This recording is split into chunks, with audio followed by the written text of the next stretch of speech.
आप मीडिया बंधुओं का धन्यवाद करूंगा।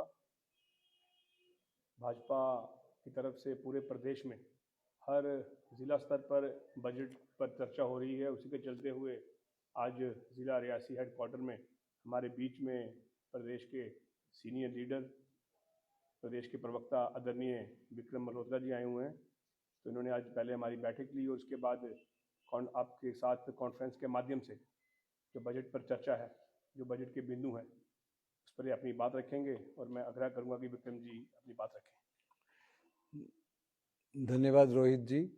यहाँ पर मौजूद जिला रियासी के अध्यक्ष रोहित दुबे जी और उनकी सारी टीम, यहाँ मंडल अध्यक्ष और आप सभी मीडिया बंधुओं का बहुत बहुत धन्यवाद। आज जैसे रोहित जी ने आपको बताया कि देश भर में भारतीय जनता पार्टी द्वारा ये कार्यक्रम बजट पे चर्चा का आयोजन किया जा रहा है और कोशिश ये है कि जो बजट, ऐतिहासिक बजट इस दफ़ा केंद्र सरकार द्वारा आदरणीय प्रधानमंत्री नरेंद्र मोदी जी के नेतृत्व में निर्मला सीतारमण जी ने पेश किया है, उस बजट को जन जन तक लेके जाया जा सके और पहली दफ़ा जो ये ऐतिहासिक कदम उठाए गए इस बजट में उनको लोगों तक लेके जा सके। इसीलिए हर जिला में ये कार्यक्रम जो है पार्टी द्वारा किया जा रहा है और पार्टी के अलग अलग कार्यकर्ता हर जिला में जाके अपने कार्यकर्ताओं को इससे अवगत करा रहे हैं ताकि वो आगे मंडल लेवल पे जाके,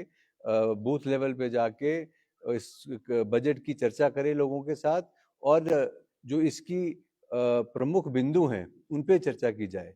आप लोग जानते हैं कि जिस तरह एक ऐतिहासिक कदम लिया गया है, जो इनकम टैक्स की स्लैब थी उसको 12 लाख तक टैक्स फ्री किया गया है। ये एक बहुत बड़ी राहत है एक बहुत बड़े तबके के लिए। हम अगर आपको आंकड़ों की बात करें तो 2000 पिछले वित्तीय वर्ष में तकरीबन 6 करोड़ 70 लाख लोगों ने जो अपनी इनकम टैक्स रिटर्न थी वो 12 लाख से की भरी या उससे थोड़ी ऊपर भरी और आज ये एग्जेम्पशन मिलने से वो लोग जो हैं एक झटके में उनके पास एक डिस्पोजेबल इनकम आ गई, वो टैक्स के नेट से बाहर आ गए। तो आज जो भी आदमी 12 लाख तक कमाई करता है उसको टैक्स नहीं देना पड़ेगा। अगर वो 12 लाख से ऊपर कुछ भी कमाई करता है तो भी उसको स्लैब्स हैं अलग अलग, जो उस स्लैब्स के हिसाब से उसको जिस भी कैटेगरी में वो आएगा वो वहाँ उसका टैक्स देगा। न केवल ये, उसके साथ साथ जो कृषि से जुड़े हुए हमारे भाई हैं, भारत कृषि प्रधान देश है, वहाँ पे भी जो किसान क्रेडिट कार्ड की लिमिट जो है वो 3 लाख से बढ़ा के 5 लाख की गई है। इसी तरह एक मखाना मिशन शुरू किया गया है। कुछ दालों को जो देश में जिनका उत्पादन कम होता है, जो इंपोर्ट करनी पड़ती है, उनके लिए एक स्पेशल, जैसे तूर की दाल, मसूर की दाल, उसके लिए एक स्पेशल मिशन शुरू किया गया है। उसके बाद स्कूलों में विशेष ध्यान देते हुए एक अच्छा खासा बजट की एलोकेशन की गई है। हेल्थ सेक्टर में बजट जो है उसको बढ़ाया गया है। जो डिफेंस सेक्टर है उसमें बजट जो है पिछले साल से बढ़ा के दिया गया। आंकड़े में आपके आगे रख सकता हूं, पर कुल मिला के जो हमारा मकसद है कि जहां नारी शक्ति के लिए इस बजट में जहां प्रावधान है, वहां किसान के लिए प्रावधान है, वहां एमएसएमई जो है उसके लिए, उसको अगर कोई सेल्फ एम्प्लॉयमेंट करना चाहता है उसके लिए बजट में एलोकेशन है। तो तमाम वर्ग जो है, चाहे महिलाएं हैं, चाहे बच्चे हैं, किसान हैं, नौजवान हैं, medium and small MSME industry है और मिडिल क्लास है, उस सब के लिए जो अपने हाथ से अपने कौशल से काम करते हैं, जो कारपेंटर हैं, जो मेसन हैं, उनके लिए विश्वकर्मा योजना में पैसा बढ़ाया गया है। तो कुल मिला के एक होलिस्टिक बजट जो है सरकार ने पेश किया है और इसी को हमारा ये दायित्व है कि हम अपने कार्यकर्ता और आम जन तक इस बजट को लेके जाएं और इसकी जो उपलब्धियां हैं वो लोगों तक लेके जाएं। सर, जम्मू कश्मीर की अगर बात करें तो उसके लिए क्या कुछ कोई खास ऐलान किए गए हैं इस बजट में, या फिर सीधे तौर पे जम्मू कश्मीर को इसका फायदा होगा? देखिए, जम्मू कश्मीर के लिए जिस बजट जो पिछले वित्तीय वर्ष में बजट की आवंटन था वो लगभग सेम है, उसमें कोई ज़्यादा बढ़ोतरी नहीं की गई है। पर जो आप जिस तरह से जानते हैं कि आयुष्मान की स्कीम जो है, पूरे देश में जो आयुष्मान की स्कीम है वो केवल बीपीएल परिवारों के लिए है। जम्मू कश्मीर केवल एक ऐसा राज्य है देश में जहां हर वर्ग के लिए कंप्लीट पॉपुलेशन इससे कवर की जाती है। और अब मुझे लगता है 2-3 दिन में ये आने वाले महीने में जम्मू कश्मीर स्टेट में अब चुनी हुई जो सरकार है वो भी अपना बजट प्रोड्यूस करेगी। और केंद्र सरकार जो है वो हमेशा सपोर्टिव रही है। और जब से धारा 370 टूटी है उसके बाद से आपने देखा कि केंद्र सरकार ने किस तरह से जम्मू कश्मीर को चलाने की कोशिश की, एक सही राह पे लाने की कोशिश की।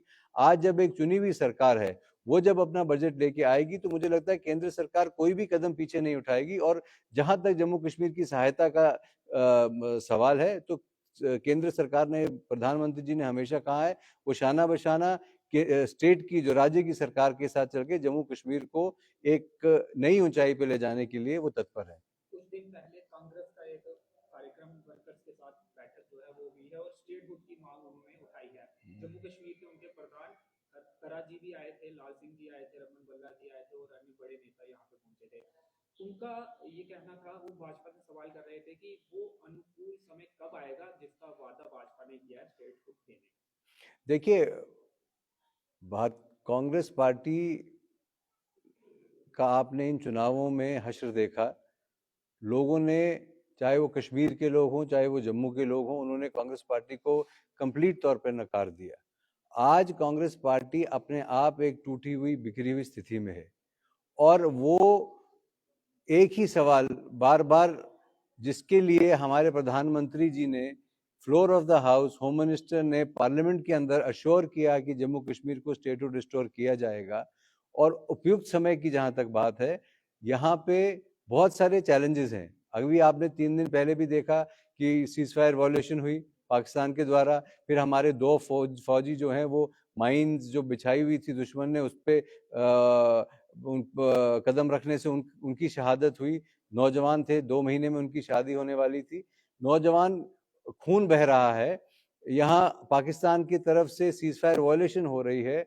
और एक अलग रास्ते पे एक जो मानसिकता थी, जो टेरर इकोसिस्टम को तोड़ने की कोशिश 370 हटने के बाद से ये सरकार कर रही है।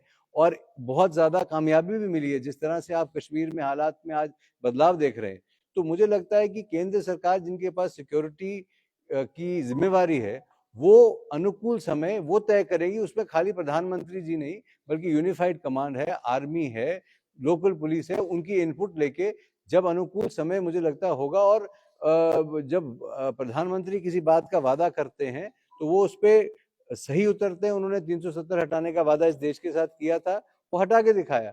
जब पाकिस्तान में बालाकोट एयर स्ट्राइक्स की गई तो की गई। ये वो प्रधानमंत्री नहीं है जो कहते कुछ है और करते कुछ है। पर अगर उन्होंने कहा है, मुझे लगता है ये केंद्र सरकार की सूझबूझ पे छोड़ देना चाहिए और कांग्रेस पार्टी को अपना घर सही करने की कोशिश करनी चाहिए, ताकि लोग उनकी बात सुने और वो एक मजबूत ऑपोजिशन बन के यहाँ खड़े हों। अभी आप ये कह रहे हैं कि अभी हालात सामान्य नहीं हुए और दूसरी तरफ युवा राजपूत सभा ने भी यही मांग उठाई है, प्रदर्शन भी किया और उनका कहना था कि एक आंदोलन के रूप में आप ये चलाया है। देखिए, मैं आपसे एक बात बताऊं, ना तो मैं, ना युवा राजपूत सभा, ना कोई और दल इस स्थिति में है कि ये जो सिक्योरिटी सिचुएशन का रिव्यू होता है और ये सब तमाम चीज़ें होती हैं, ये कोई पब्लिक कंजम्पशन की चीज़ें नहीं होती हैं। हम एक बहुत बड़े मुल्क जो हमारे खिलाफ लगातार साजिश कर रहा है, उसके साथ जूझ रहे हैं। हमारे बॉर्डर एलओसी उनके साथ है। तो मुझे लगता है ये फैसला हमको उन पे छोड़ देना चाहिए जो इसमें माहिर हैं, जो इसमें स्पेशलिस्ट हैं। और जब अनुकूल समय होगा तो मुझे लगता है जरूर स्टेटहुड वापस आएगा। पर आज नेशनल कॉन्फ्रेंस और कांग्रेस की मिलीजुली सरकार जम्मू कश्मीर में है, तो जो उनके ऊपर दायित्व, वो हर चीज में एक ही बात आपको कह देंगे, स्टेटहुड आप वापस ले आओ। अभी जो उन्होंने वादे किए अपने मैनिफेस्टो में, तो टाइम तो ये है कि जनता उनसे पूछे 200 यूनिट बिजली कब फ्री होगी, पानी कब फ्री होगा, बाकी सारी चीजों के जो पेंशन उन्होंने बढ़ाने की, गरीबों की विडो पेंशन बढ़ाने की बात की थी, वो कब बढ़ेगी। तो आज जब आप उमर अब्दुल्ला साहब से कोई मीडिया वाला सवाल करता है तो वो बोलते हैं हमारे पास तो कुछ है नहीं, हम तो अभी अभी आए हैं। अब कब तक आप केंद्र को की बैसाखियों पे अपनी सरकार चलाने की कोशिश करोगे? आप चुने हुए मुख्यमंत्री हैं, आप चुनी हुई सरकार का हिस्सा हैं, कांग्रेस के साथ कोalition में आपने सरकार बनाई है, तो आप लोगों को डिलीवर करके दीजिए। सर, कुछ चर्चा चर्चाएं सोशल मीडिया में भी और अंदर खाने भी चल रही थी भाजपा और नेशनल कॉन्फ्रेंस में गठबंधन को लेकर, इस पर आप क्या कहेंगे? ये पूरी अफवाहें थी या कुछ चर्चाएं वाकई मुझे में? लगता है ये जो लोग बेकार बैठे हैं, जिनके पास और कुछ करने को है नहीं, वो इस किस्म की अफवाहें वक्तन बवक्तन चलाते रहते हैं। आज स्थिति ये है कि नेशनल कॉन्फ्रेंस की मेजॉरिटी की चुनी हुई सरकार यहाँ है, भाजपा एक मजबूत ऑपोजिशन के लिए तैयार बैठी है, और अब लोगों की नजरें इस बजट पे है। उमर अब्दुल्ला साहब जो पेश करने जा रहे हैं वो तो केंद्र सरकार के पास नहीं है, केंद्र सरकार के पास तो खाली होम डिपार्टमेंट है। बाकी सारे डिपार्टमेंट जो है, सड़कें हैं, बिजली है, पानी है, म्यूनसिपैलिटीज हैं, वो तो सरकार के पास है, और कब तक सरकार उससे भागती रहेगी। तो लोगों की नजरें उस बजट पे है कि उस बजट में वो सरकार क्या देती है, और जम्मू कश्मीर के लोगों के साथ जो वादे किए थे, इतनी सीटें जम्मू कश्मीर के लोगों ने नेशनल कॉन्फ्रेंस को दी, वो कहाँ खरे उतरते हैं उस पर। यूटी गवर्नमेंट का ये कहना रहता है कि जो अधिकारियों के ट्रांसफर का अधिकार है वो उनके पास नहीं है, जिससे उन्हें दिक्कतें पेश आती हैं। और दूसरी तरफ जिस तरह से कांग्रेस अब बाहर निकल रही है स्टेट बुक को लेकर, क्या भाजपा भी जो एनसी सरकार ने वादे किए हैं अगर वो पूरे नहीं होते हैं तो सड़कों पर दिख सकती है? भाजपा सड़कों पे निकलने के लिए हमेशा तैयार रहती है, और हम एक मजबूत ऑपोजिशन की तरह जैसी जो भी नीति गलत होगी उसका विरोध करेंगे। पर जो आप ये बात कह रहे हैं कि ट्रांसफर्स की बात नहीं है, केएस लेवल की जितने भी अफसर हैं, मेजॉरिटी तो यहाँ केएस है। आप अगर आंकड़े देख लें, मैं इस वक्त आपको ना दे पाऊंगा, पर जो मेजॉरिटी ऑफिसर्स हैं वो जम्मू कश्मीर एडमिनिस्ट्रेटिव सर्विसेज के हैं। आईएएस ऑफिसर्स की ट्रांसफर हाँ दिल्ली के पास है, कुछ समय स्टेटहुड आएगा, पर उससे कौन सा बदलाव ये ले आएंगे? देखिए, सरकार जो है वो मंत्री चलाएंगे, चीफ मिनिस्टर चलाएंगे, उनके आदेश जो है वो अफसर मानेंगे। अगर सरकार इसी सोच के साथ रहेगी कि हमारे पास कुछ है ही नहीं, हमारे पास ताकत ही नहीं, अगर बार बार वो यही बोलते रहेंगे, तो जो वादे उन्होंने मैंने फिर तो चुनाव लड़ते ही ना वो यूटी में। फिर तो यूटी में उनको पहले बोलना चाहिए जी, उनको तो पहले पता था ये सब रियलिटी है। उनको, उमर अब्दुल्ला साहब को पता था कि होम जो है वो दिल्ली के पास रहने वाला है। उमर अब्दुल्ला साहब को पता था कि जो केएस ऑफिसर्स की ट्रांसफर्स हैं वो एलजी साहब करेंगे, तो फिर इलेक्शन क्यों लड़ा उन्होंने?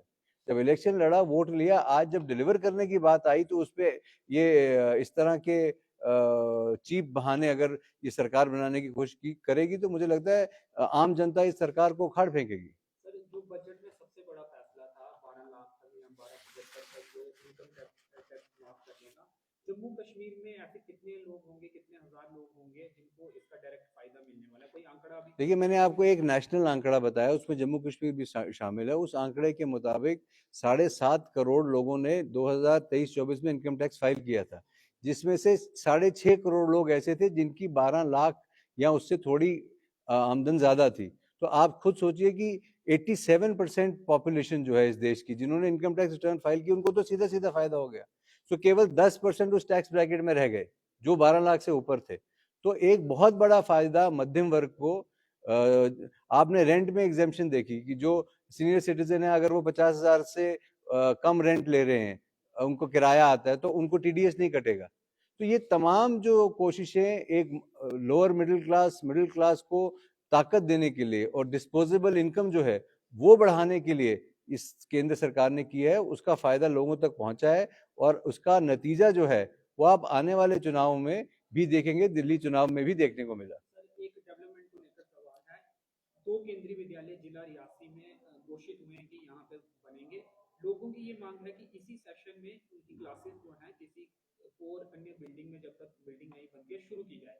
इस पर कोई वादा करेंगे आप लोगों से, या इसको देखिए, आप अधिकारियों से चर्चा करेंगे? हम जरूर, अगर जिलाध्यक्ष जी से बात करके एक मेमोरेंडम जो है वो हम अध्यक्ष जी के माध्यम से केंद्र जो एजुकेशन मिनिस्टर है उन तक पहुंचाएंगे, और जो भी हमारे से हो सकेगा, आदरणीय हमारे जो स्टेट के प्रेसिडेंट हैं उनसे भी बात करके इसको जरूर लोगों की मंशा के अनुसार हल कराने की कोशिश करेंगे। धन्यवाद।